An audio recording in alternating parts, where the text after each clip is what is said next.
नमस्कार, मैं राकेश परमार और आप देख रहे हैं महत्वपूर्ण मुद्दा। मित्रों, महत्वपूर्ण मुद्दे में आज जो सबसे महत्वपूर्ण विषय है जिससे पूरी दुनिया नहीं बल्कि हमारा देश हलकान है, वह है गोपनीयता का कानून। मित्रों, गोपनीयता का कानून पर चर्चा आज इसलिए करना पड़ रहा है क्योंकि अभी हाल ही में सुप्रीम कोर्ट ने इलेक्टोरल बॉन्ड पर जो बात कही है उसका आधार भी गोपनीयता का कानून ही था। जैसे उसमें एक कानून था कि रकम कौन ले रहा है, कौन दे रहा है, किसको दे रहा है, यह गोपनीयता के आधार के अधीन आएगा, इसलिए इसकी जानकारी सार्वजनिक नहीं की जा सकती। आज भी देश के राजनीतिक दल के लोग गोपनीयता के कानून के ढाल लेकर के चुनावी चंदे को गोपनीय रखते हैं, आरटीआई के दायरे में नहीं लाते हैं, नहीं बताना चाहते कि इससे पैसा कहां से आ रहा है, कौन दे रहा है, कौन ले रहा है।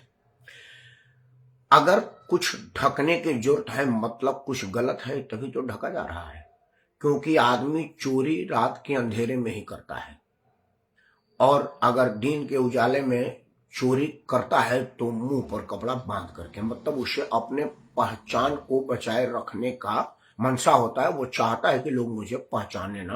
गोपनीयता के कानून के आड़ में एक लाइन ये ज्यादा बेहतर है आपके समझने के लिए।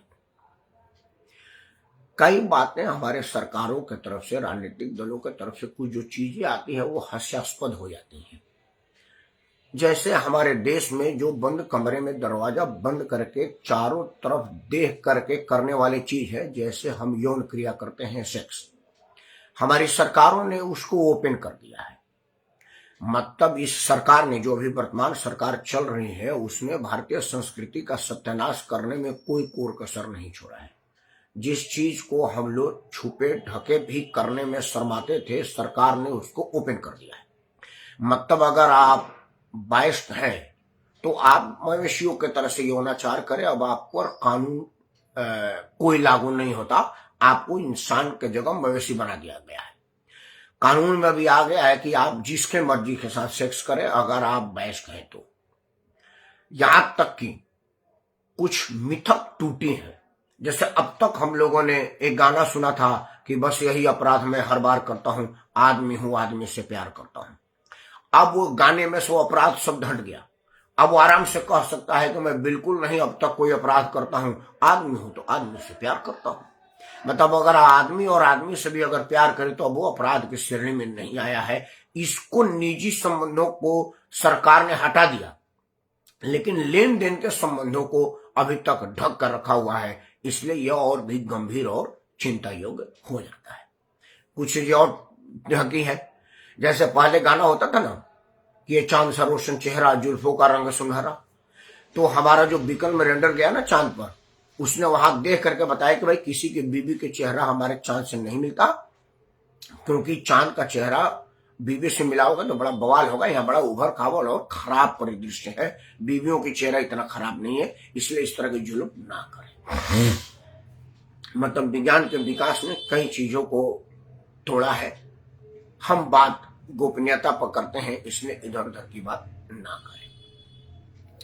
मित्रों, गोपनीयता ने कहां कहां कहर ढाया है, क्या क्या नुकसान किया है, उसको कुछ बानगी आपको बता देता हूं। आप लोगों को आधार कार्ड तो मिल ही गया होगा, करीब करीब सभी लोगों के पास आधार कार्ड है। आधार कार्ड की मैंडेटरी पर जब उसके असर दिखने लगे तो गोपनीयता के आधार पर उसमें छूट दी गई। कुछ बातें आपको बता देता हूं।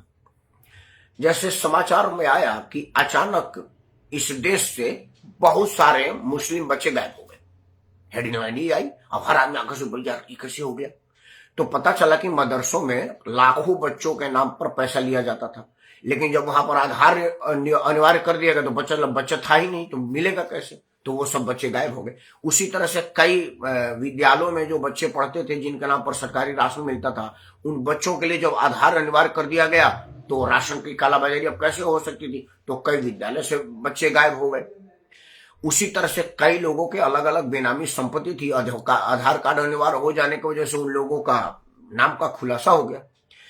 जब इसकी तपिश देश के बड़े लोगों के पास पहुंची, जो कानून बनाने बिगाड़ने के स्थिति में है, तब जा करके वकील को हड़काया गया कि भाई काहे बैठे हो, पीआईएल डालो। फिर उन्होंने पीआईएल कोर्ट में डाला कि भाई जीने के अधिकार के अंतर्गत यह गोपनीयता के विरुद्ध है, इसको हटाया जाए। तो बड़े लोगों के प्रभाव में इसको हटा दिया गया। मतलब अब अधिकार मैंडेटरी नहीं है, क्योंकि उससे बड़े लोग फंस रहे थे। मित्रों, भारत के संविधान में गोपनीयता का कहीं कोई वर्णन नहीं है। आर्टिकल 21 है जिसमें जीने का अधिकार दिया गया है। आर्टिकल 21 की अलग अलग व्याख्या की जाती है और समय समय पर कुछ व्याख्याएं हमारे सर्वोच्च न्यायालय के द्वारा हुई है, बाद में सर्वोच्च न्यायालय के द्वारा ही उसको निरस्त कर दिया गया है। जैसे अभी एक फैसला आया, 7 सदस्य खंडपीठ जो सर्वोच्च न्यायालय की थी, उसने कहा कि जो 98 में नरसिम्हा राव के मामले में झारखंड मुक्ति मोर्चा का घूस कांड का जो केस था, उसको तत्कालिक सुप्रीम कोर्ट के न्यायाधीशों ने, विद्वान न्यायाधीशों ने गलत इंटरप्रेट किया, गलत व्याख्या किया। हम सही कर रहे हैं। तो जब सर्वोच्च न्यायालय के सर्वोच्च न्यायालय को सर्वोच्च न्यायालय के सर्वोच्च न्यायाधीशों ने यह गलत साबित कर दिया है, तो मतलब है जिस पर विचार हो। और मैं यह मांग करता हूं कि इस देश में अगर सेक्स जैसी छुपी चीजें गोपनीय नहीं रही सरकार के कानून के मुताबिक, तो लेन देन को गोपनीय क्यों? आपको जानकर के हंसी आएगी कि एक नीरा राडिया टेप कांड आया था, उसमें बड़े बड़े लोगों का बातें रिकॉर्ड हुई थी और वो सब लोगों को जानने को मिल रहा था। एक देश के बड़े उद्योगपति ने कहा था कि आप एक काम करिए, इतना रुपया का चढ़ावा ई वाले नेताजी को दे दीजिए, चूंकि वो नेताजी महरूम हो गए इसलिए मैं अब उनकी नाम नहीं लेना चाहता, तो आपका हो जाएगा। तो उन्होंने बोला यार चैनल आपका है, कंपनी आपकी, बोला कोई बात नहीं, चढ़ावा हुआ उनके आरती दिखानी पड़ती है। तब वो नेताजी कोर्ट चले गए, बोला भाई गोपनीयता के आधार पर इसको पब्लिश करने से रोका जाए। और मजे की बात है कि कोर्ट ने रोक लगा दिया। मतलब वो नेताजी सरेआम दलाली कर रहे थे, कौन से ठेके के लिए कितना रुपया लेना देना होता है, कौन से मंत्री बनाने के लिए कितना काम करना पड़ता है, किस मंत्रालय को कौन मंत्री मिलेगा, किस मंत्री को कौन मंत्रालय मिलेगा, कौन आदमी को टिकट मिलेगा, यह सब चीज नीरा राडिया टेप में सार्वजनिक हो रहा था। धीरे धीरे उसमें से बातें आ रही थी, लेकिन उसको पब्लिश ना किया जाए इस बात के लिए कोर्ट में गया और कोर्ट कहा कि नहीं बिल्कुल ठीक कहा जा रहा है, यह बिल्कुल उचित है, इसको रोक लगा दिया गया। मतलब गोपनीयता के कानून के अंतर्गत बड़े बड़े देश के घोटालों पर रोक लगी है। मतलब सार्वजनिक चर्चा नहीं की जा सकती। जैसे अगर आप पूछ लें कि बैंक लुटेरों में कौन सबसे ज्यादा बैंक लूटा, तो वहां पर निजता का अधिकार के अंतर्गत आपको नहीं बताया जाएगा, बोला जाएगा भाई ये निजता का अधिकार है। मतलब हमारे देश में हमारे पैसे के लुटेरों का नाम नहीं बताया जा सकता, निजता के अधिकार के अंतर्गत आता है। तो अब मेरा हाथ जोड़ करके प्रार्थना है, क्योंकि अब चुनाव आज कल परसों 5-10 दिन में अधिसूचना जारी हो जाएगी और 1.5-2 महीने में चुनाव संपन्न हो जाएगा। और यह 1.5-2 महीना स्वर्ण काल है, अमृत काल है, हनीमून पीरियड है। इस दौरान हर नेता आपके पास आएगा। जो सुरक्षा प्राप्त नेता होगा वो कुछ दूरी पर आपसे बात करेगा, और जो असुरक्षा मतलब जिनको सुरक्षा की जरूरत नहीं है वो आपके दरवाजे आएंगे, आपका चिरौरी करेंगे, आपसे बात करेंगे, आपकी मिन्नतें करेंगे। तो आपको मौका है यह बताने की, पूछने की, कहने की, क्योंकि जब आप पूछेंगे कहेंगे तो नेतागण ये समझेंगे कि भाई लोग ये बात समझने लगे हैं और पूछने लगे हैं, इसलिए इन सब विषयों पर विचार हो। नहीं तो अगर वोट प्रभावित हो जाएगा तो फिर बहुत ज्यादा नुकसान हो जाएगा। और नेता कुछ भी बर्दाश्त कर सकता है, अपना वोट को प्रभावित होने देना बर्दाश्त नहीं कर सकता। इसलिए नेताओं को अगर डर लगता है किसी चीज से तो वो होता है वोट के चोट से। तो वोट का चोट उनको जहां दिखेगा वहां वो रुक जाएगा, रोक देगा और अपनी बात मनवाने के लिए आपको तरह तरह की अलग अलग तरह का प्रलोभन देगा। तो एक चीज जानिएगा, नेता से पूछिएगा कि नेताजी निजता के आधार के अंतर्गत पिछले बार आप पैदल आए थे, अभी फॉर्च्यूनर से आए हैं, हम आपसे पूछेंगे तो यह निजता का आधार हो जाएगा। नेताजी आपका 7वीं में 7 बार फेल बेटा, जो कहीं नौकरी का फॉर्म भरने का पात्रता भी नहीं रखता, उसके पास BMW कार का कारवा है, करोड़ों की कोठियां फार्म हाउस है और हजारों करोड़ों रुपए की अकूत संपत्ति है और नौकरी कहीं नहीं करता।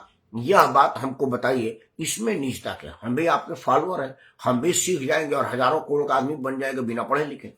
लेकिन वह निजता के कानून के ढाल लेकर के आपको नहीं बताएगा।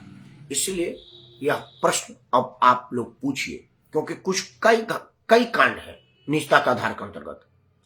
मतलब चुनावी चंदा कौन कितना रुपया दिया, कितना लिया, आपसे नहीं पूछा जा सकता। आपके पैसे को कौन हड़प गया, आपसे नहीं पूछा जाता। किस आदमी पर सरकार की कितनी देनदारी है, यह नहीं पूछा जा सकता। सरकार किस किस को कितना रुपया सब्सिडी दी जाती है, आप नहीं पूछ सकते। मतलब देखिए कितना दोगलापंथी है। सरकार 5 किलो राशन गरीब को देती है, सार्वजनिक टीवी में बता रही है। आजकल भाजपा कार्यकर्ता दरवाजे दरवाजे लाभार्थियों को चिन्हित कर रहे हैं और उनका वीडियो फोटो सोशल मीडिया पर डाल रहे हैं कि देखो ये वही गरीब आदमी है जिसने सरकार से मदद दिया है। हर आदमी सोशल मीडिया चैनल पर डाल रहा है लाभार्थियों को खोज खोज करके। भाजपा ने लगा दिया है कि जितने लाभार्थी हैं उनके यहां जाओ, उनका वीडियो बनाओ, फोटो बनाओ और सोशल मीडिया पर डालो। मतलब जो गरीब आदमी है जिसकी परिस्थिति खराब है, उसने सरकार से 5 किलो गेहूं ले लिया है, गैस का सिलेंडर ले लिया है या कुछ और ले लिया है जो 1500 के अंतर्गत है, उसका फोटो डालेंगे। एक आदमी होगा, 40 आदमी उसके आसपास खड़ा होकर के फोटो खिंचवाएंगे और सोशल मीडिया पर डालेंगे। कई आदमी वीडियो बना रहे हैं, नमस्कार मैं आया हूं, मोदी जी का सिपाही हूं, आपको राशन मिला? हाँ फ्री में मिला। हाँ दवाई मिला? फ्री में मिला। हाँ घर मिला? फ्री में मिला। हाँ और क्या क्या फ्री मिल रहा है वो, और कुछ कुछ और है। और वो सीधा प्रसार आ रहा है उसके फेसबुक चैनल पर और जगहों पर। लेकिन वही लाभार्थी वाला किसी धन्ना सेठ के पास नहीं जाता है जो मोदी जी के वजह से लाभार्थी हुआ है।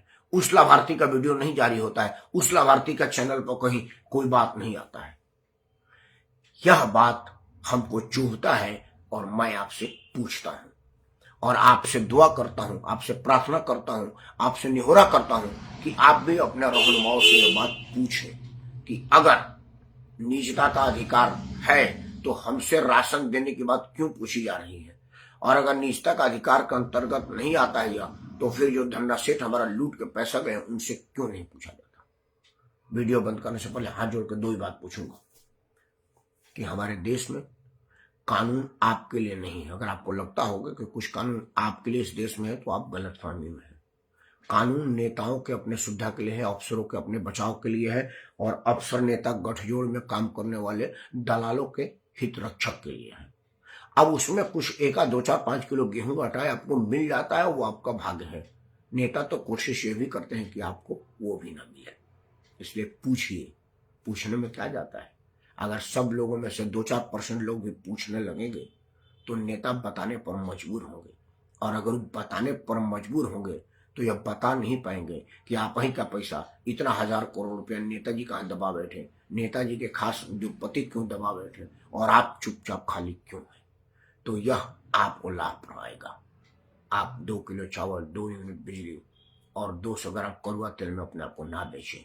आप बड़े बेशकीमती हैं, क्योंकि आप ही के वोट से यह बेचने का अधिकार पाते हैं। तो समझिए कि शक्ति कौन है और शक्ति पूंजी कौन है, तब जाकर के समझ में आएगा। मैं मुद्दा उठाता रहूंगा और आपके सामने रखता रहूंगा।